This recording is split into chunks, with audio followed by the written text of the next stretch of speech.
Queira ter, mas não queira que o outro não tenha. A vida é como andar de bicicleta. Você parar de pedalar, você cai. Patrimônio vai, vem. O que vale...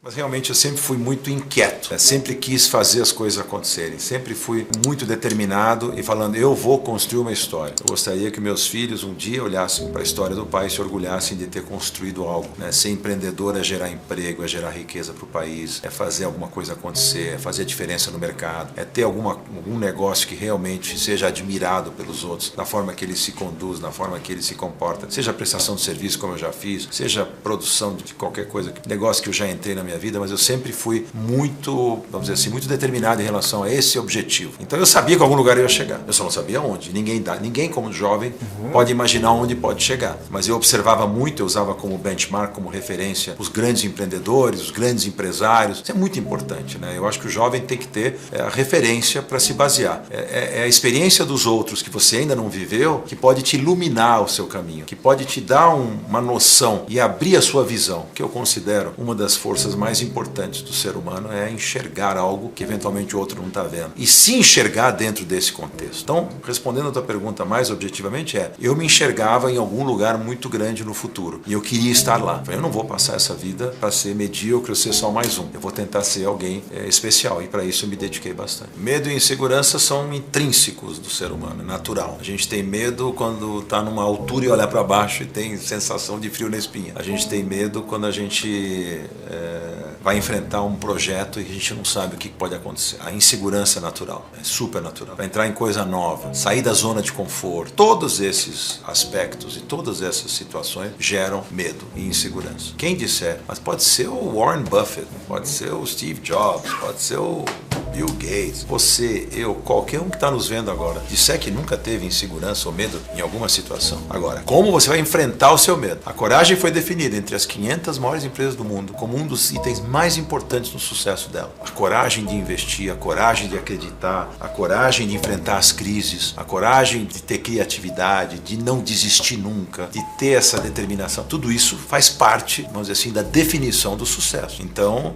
sim, tive medo várias vezes, sim, já tive insegurança, mas eu consegui largamente superar isso fazendo as coisas acontecerem e não deixando de fazer, e errando, e tropeçando e levantando, e tropeçando e levantando. O bom executivo, o bom empresário acerta mais do que erra, mas vai errar também. Eu comecei com meu pai com 18 anos de idade, na empresa ele tinha uma construtora na época, depois ele vendeu, e eu comecei na publicidade com 25 anos de idade. Na época eu pensava o que eu vou fazer. O meu ex-sócio tinha um escritório, e meu ex-sócio é meio primo do, é primo do meu cunhado, que era o Fischer, não sei se vocês lembram. Lembro do Fischer. E a gente fez uma sociedade de 17 anos, depois a gente se desentendeu. A gente se desentendeu fortemente, eu saí em 98, montei uma nova empresa do nada, chamava Grupo Nilcon. A Nilcon eu montei, esse nome eu inventei. Em 4 anos, em 2002, já era líder de mercado. Foi o maior crescimento da história da propaganda da América Latina. Não tem nada igual. Saí do 0 para primeiro lugar no ranking em 4 anos, depois de ter tido uma operação de sucesso com o meu sócio. Eu escrevi até um livro, eu escrevi 2 livros. O primeiro livro, que era Construindo uma Vida, era minha biografia empresarial. E tem uma frase dele na época que a gente não se acertou nem direito no quanto ele ia me pagar para eu sair. A empresa valia mais do que ele acabou me pagando. A última frase que eu ouvi dele, quando eu falei, eu prefiro receber menos e estar livre para fazer do meu jeito do que ficar com você. Então eu vou embora e recebi menos. Mesmo recebendo menos. Aí ele falou assim, vou te destruir no mercado. E só o mercado sabe o que aconteceu com a empresa dele. Quem destruiu quem? O mercado sabe o que aconteceu com a minha empresa, mas eu não tenho prazer nenhum em falar isso, não é isso? Eu não se deseja isso para ninguém. Lógico. Eu não queria destruir ele. Eu queria que ele fosse feliz no espaço dele, do jeito dele. Você pode desejar mal para os outros, são uma das piores sensações que um ser humano pode ter. Eu sempre falo isso, falo para os jovens, inclusive. Não tenha inveja. Queira ter, mas não queira que o outro não tenha. Entendeu? Você pode querer ter. A tua ambição, ela é válida. Desde que ela não seja aquela ambição que vai passar por cima de todo mundo. Eu nunca na vida quis passar por cima de ninguém, puxar o tapete de ninguém, atropelar ninguém. E olha que tive a oportunidade de fazer negócio e eu não quis fazer desse jeito. Eu brinco que no Brasil, ser honesto não é difícil porque a concorrência é pequena, né? Fazia umas palestras que eu agora cansei um pouco de fazer. Ela chamava 7 forças que te levam ao sucesso. uma das forças eu tive que incluir a força do caráter. Se eu morasse na Suíça e tivesse educação suíça, ou eventualmente até americana, eu diria assim, eu não teria 7 forças da minha palestra se eu fosse um suíço, ou um americano, ou um alemão. Não, porque não a força do caráter para eles é uma coisa intrínseca neles. No brasileiro, é uma coisa... Nós somos um povo de boa índole, mas nós somos um povo muito espertalhão num monte de sentidos. O que eu fiz, só para vocês entenderem? Onde eu sou mais eficiente? Primeiro que parar é a pior coisa do mundo. Eu podia, eventualmente, financeiramente, me acomodar e parar, porque eu já tinha conquistado todas as minhas metas financeiras, etc. Mas parar, a vida é como andar de bicicleta. Você parar de pedalar, você cai. E a verdade é assim, se você não tem mais, você não é mais produtivo, se você não tá fazendo coisas, qual é a graça da vida, né? Eu sempre falo, você ficar de férias a vida toda, que graça tem? Você pode até diminuir, mas... Não, diminuir, ok. Não, e é você se posicionar. Que seria do trabalho se não houvesse férias, que seria das férias se não houvesse trabalho. A graça das férias é até que você tá cansado e quer descansar. Então, a ideia aqui era, onde que eu sou mais útil, né? Eu brinco que o poder do homem tá na agenda vazia, não na agenda cheia. O que é agenda vazia? Aquela que eu faço. Eu não dependo dela. O Jeff Bezos é um cara também que começou, de novo, numa sala menor que essa garagem daqui. Dele. E olha onde o cara chegou e o cara conseguiu dominar o planeta, apesar dos Alibabás da vida e tudo. A Amazon ainda é a referência. Ainda é. O que eu sempre falo pros jovens também, sempre falo assim, seja curioso, queira aprender, sempre pergunte por que não. Nunca tem uma resposta não. É por que não, tudo pode ser feito. Olha esses caras como benchmark. Benchmark em inglês significa referência. Referência. Quem foram as referências? Para mim, as referências, eu posso acreditar grande parte do sucesso da minha vida empresarial, aí eu ter tido a humildade de entender que eu preciso ter referências, no Brasil e fora. Então assim, quem são as pessoas que eu realmente admirei e por que esses caras são diferenciados? Sabe por quê? Porque eles têm uma visão, eles enxergam algo que ninguém tá vendo. Eles entendem o mercado e as necessidades que o mercado tem antes dos outros. Então eles estão na frente do seu tempo. Então pouca gente, né? Tanta gente assim que consegue ter esse tipo de qualificação. Mas são caras que a gente tem que observar. Eu falei, porque eu quero fazer alguma coisa, eu quero ser relevante naquilo que eu vou fazer. Em tudo que eu me envolvo, eu quero... a régua é alta. Eu quero buscar o melhor possível. Do caralho. E tentar fazer o que o concorrente não tá fazendo. E nunca tá satisfeito. Ah, mas você nunca tá satisfeito. Meus caras falavam assim, conquistamos uma nova conta. Qual é a próxima? Vambora. Eu não consigo, assim, não consigo. É sempre motivado por alguma coisa. E isso, esse drive que esses caras têm. O que esse cara precisava mais? Não para. O cara já é o cara mais rico do mundo, já tem tudo que ele quer. Então não é a questão do dinheiro, é a questão da realização. O cara já tinha Tesla, pô. Tesla, tinha tudo. Eu tô vendo outro dia. Agora comprou o Twitter. O sucesso de um empresário tá em acertar mais do que errar. Tá?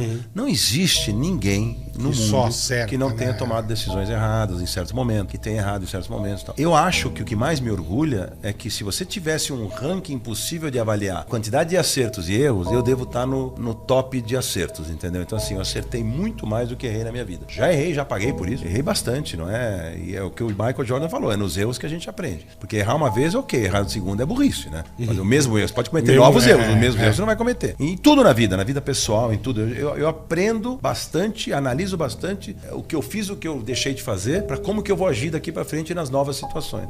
A experiência cria uma história chamada repertório. Então, eu criei um bom repertório. O que mais me orgulha na vida não é porque essa campanha ou aquela campanha, ou esse negócio ou aquele negócio. É o repertório que eu consegui criar dentro da minha vida. É o conjunto da obra. Onde eu posso conversar com vocês aqui, ou com um político, ou com um médico, e eu vou ter sempre repertório para estar conversando num nível bacana com a pessoa, pelo fato de ter sido tão curioso e ter devorado tanta informação quanto eu injetei. Patrimônio vai, vem, é mais rico, menos rico. O que vale é o que você pôs dentro da... Eu falo pro jovem o seguinte, não adianta estar no Google, no teu celular. Você vai numa entrevista de emprego, o cara vai perguntar uma coisa, você vai olhar no Google a resposta, ele vai contratar o Sergey Brin, que eu dou no Google, não você. Então assim, tem que estar aqui dentro. Porque a única hora que isso vai embora é ou se você teve demência na velhice, ou Alzheimer, ou você morreu. Que de resto ninguém te tira o que você botou pra dentro da tua mente. Tem um universo de informações que você adquiriu, a tua cultura, é diretamente ligado ao teu volume do teu interesse. Você tem interesse, você vai buscar. Eu fico surpreso demais com a falta de nível intelectual de muita gente com quem eu converso. A futilidade, a bobagem,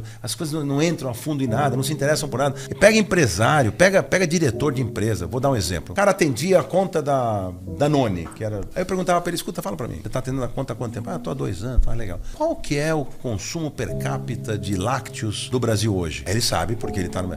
tantos 8 quilos quilos, 7 quilos, ano. Ah, legal. E da França? Que são os reis? Né? Não, isso eu não sei, Fran. Você não sabe. Você não tem. Tem. E no mundo? Porra. E quanto que o Brasil representa? Você tem uma macrovisão das coisas? Você perguntar pro cara quem é o primeiro-ministro da Inglaterra, não sabe. Então, o nível de informação do brasileiro médio é muito abaixo do que deveria ser. E não é por falta de oportunidade, porque muitos caras, esses caras saem de uma universidade mais cruz do que deveriam. A universidade te dá um currículo. A tua formação acadêmica depende de você. Porque se você quer aproveitar, você sabe que é muito legal no colégio americano, eu estudei em colégio americano, meus filhos também estudam, que eu acho espetacular essa escola. E é o seguinte, você pode decidir, o Carioca é melhor que eu, por exemplo, ou mais interessado que eu. Tá. Ele pode fazer, nós vamos passar de ano do mesmo jeito, mas ele vai escolher mais coisas para fazer. Perfeito. Ele vai escolher outras matérias, ele vai escolher Isso. ficar mais difícil Lá você a matemática monta dele. o seu, Você, de acordo Isso. com... Não é todo mundo que é igual. Perfeito. Então, assim, e eu falo, e pro jovem que tá nos ouvindo, porque eu gosto de falar com o jovem, assim, fica curioso. Se você ficar curioso, você jogar para dentro informação, isso vai te ajudar muito lá na frente, vai fazer a diferença na tua vida.